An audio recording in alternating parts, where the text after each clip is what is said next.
The best revenge to people who hurt you is not what many think it is. It is not about returning the pain. It is not about shouting louder, striking back harder, or seeking ways to break them as they once tried to break you. It is something far deeper, more profound, and ultimately more satisfying. It is not rooted in hate, but in self-mastery. It is not based on destruction, but on the construction of a life so powerful, so whole, so extraordinary, that the people who once hurt you become irrelevant to your story. The best revenge is success. It is peace. It is becoming the person they never believed you could be. It is smiling, not because you're pretending everything is okay, but because you've built a life where things genuinely are. It's when you no longer think about them, when they no longer define your thoughts, your pain, your purpose. It's when you've elevated beyond the space they tried to trap you in. That is the best revenge. Many people go through life accumulating wounds, emotional, cuts and bruises inflicted by the careless hands and sharp words of others. Whether it comes from betrayal by someone you trusted, abandonment by someone you loved, manipulation by someone you believed in, or abuse by someone you should have been safe with, the pain can be real, raw, and lingering. The instinct, the gut reaction, is often to retaliate, to hurt back, to make them feel what they made you feel. That's the immediate response, and it's natural. But the greatest power lies not in what you can do to them, but in what you choose to do for yourself, despite them.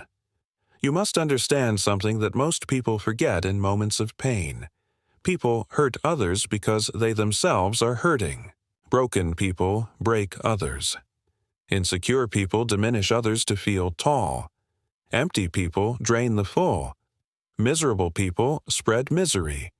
You have to see it for what it is, not as a reflection of your worth, but of their wounds. When someone harms you, it's more a window into their internal chaos than a verdict on your value. If you can understand that, really internalize that, then you begin to take back your power. Because the moment you realize their actions had more to do with them than with you, you're no longer a victim. You become a witness to their dysfunction, not a prisoner of their abuse.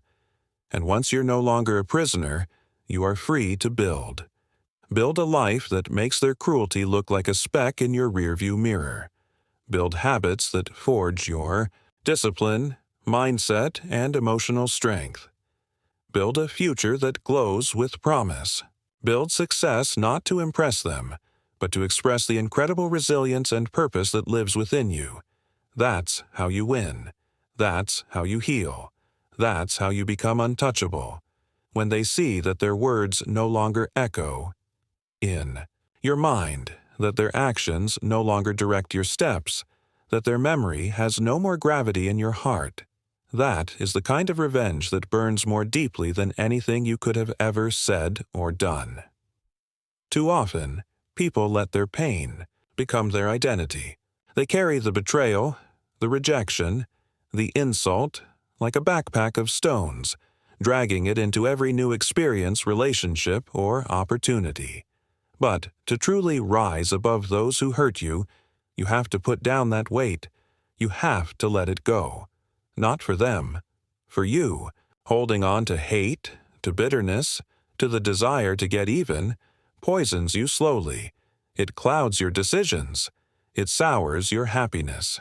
It wastes your time. Forgiveness is not about letting them off the hook. It's about freeing yourself from the chains of resentment. You don't have to tell them you forgive them. You don't even have to talk to them ever again. But internally, in the quiet place of your own soul, you can make peace. And from that peace, you can build. Revenge, when done right, is not about focusing on them. It's about focusing on you. It's about creating a life that flourishes, that blossoms, despite the storms others tried to bring into your world. Imagine turning your trauma into triumph, your scars into symbols of survival, your wounds into wisdom. That is the arc of true transformation. That is the revenge that leaves no bitterness, only brilliance. It is not an overnight process. It takes time, patience, work, and a commitment to yourself.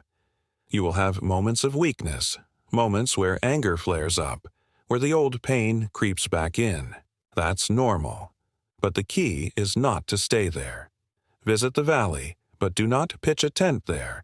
The mountain is calling. Your future is waiting. Your potential is demanding your attention. You cannot give your best to the future while holding on to the worst of the past. Every great person has been hurt. Every powerful story has pain woven into its fabric.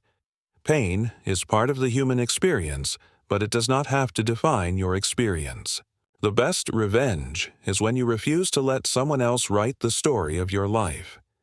When you take the pen from their hands and you write a narrative that speaks of power, progress, healing, and hope.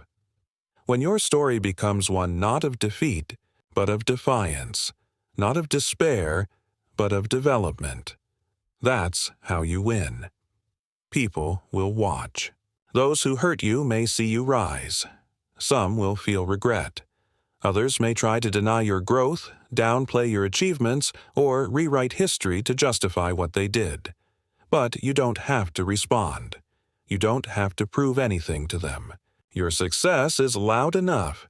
Your happiness speaks volumes. When you are living a life full of peace, passion, and purpose, the noise of your past becomes a whisper.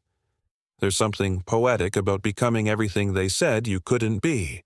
There's beauty in smiling genuinely after they tried to break you. There's power in thriving in a life they never imagined for you. That's how you reclaim everything they tried to take away. That's how you rise from the ashes of heartbreak and disappointment.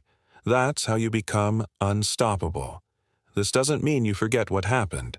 No, your story matters. Your experience matters. The pain you felt was real, and it deserves to be acknowledged. But what matters more is what you do with it. You can use it as a prison or as fuel. You can use it to build walls or build bridges. You can use it to retreat or to rise. The choice is yours. And the best revenge is in making the choice that leads to your freedom, your success, and your peace. There are people who will never say sorry. People who will never admit they were wrong. People who will continue living as though nothing happened, while you're left with the consequences of their actions. And that's hard. But remember this: their lack of remorse is not your responsibility. Their refusal to acknowledge the truth does not erase the truth. You do not need their apology to heal. You do not need their guilt to grow. What you need is your own commitment to yourself, to your dreams, to your healing. That's where your power lives. Imagine a version of you 5 years from now, living with joy, clarity, strength, and purpose. A version of you that no longer looks back in anger, but forward with focus. A version of you that turns the hurt into history and the future into a masterpiece. That version of you is possible. That version of you is within reach. But you have to start now. You have to take the pain and do something with it. Use it to dig deep, to fight harder, to rise stronger. Think of every obstacle, every betrayal, every heartache as a stepping stone. With each one, you get higher. With each one, you gain perspective. And one day, you'll look down from the summit of your life and realize that what was meant to bury you became the foundation beneath your feet. That's the ultimate revenge. You do not need to lower yourself to their level. You do not need to act out of spite. You do not need to prove your worth to anyone who couldn't see it in the first place. Let your life be the answer. Let your growth be the proof. Let your happiness be the final word. There's a quote that says, "Living well is the best revenge." And it's true. But it's more than that. Living well, not out of anger, not out of ego, but out of a deep desire to honor yourself, that is the real victory. That is what those who hurt you can never take away. Because while they tried to, make you small, you became bigger. While they tried to silence you, you found your voice. While they tried to limit you, you broke every boundary. This is not about pretending you weren't hurt. It's about refusing to be defined by that hurt. It's about rising, not just in spite of what happened, but because of it. It's about being the one who overcame, who healed, who thrived. That's the kind of revenge that changes the world. Not just your world, but the worlds of others who are watching you. Because your story can inspire. Your healing can give hope. Your strength can light a path for someone still lost in the darkness of their pain. So when you ask what the best revenge is, know this. It is not revenge in the way the world defines it. It's not retaliation, retribution, or revenge rooted in rage. It's resurrection. It's reinvention. It's rising up. It's reaching your highest self, living your greatest truth, and walking in peace no matter what storms you've been through. That's the best revenge, and it's yours for the taking.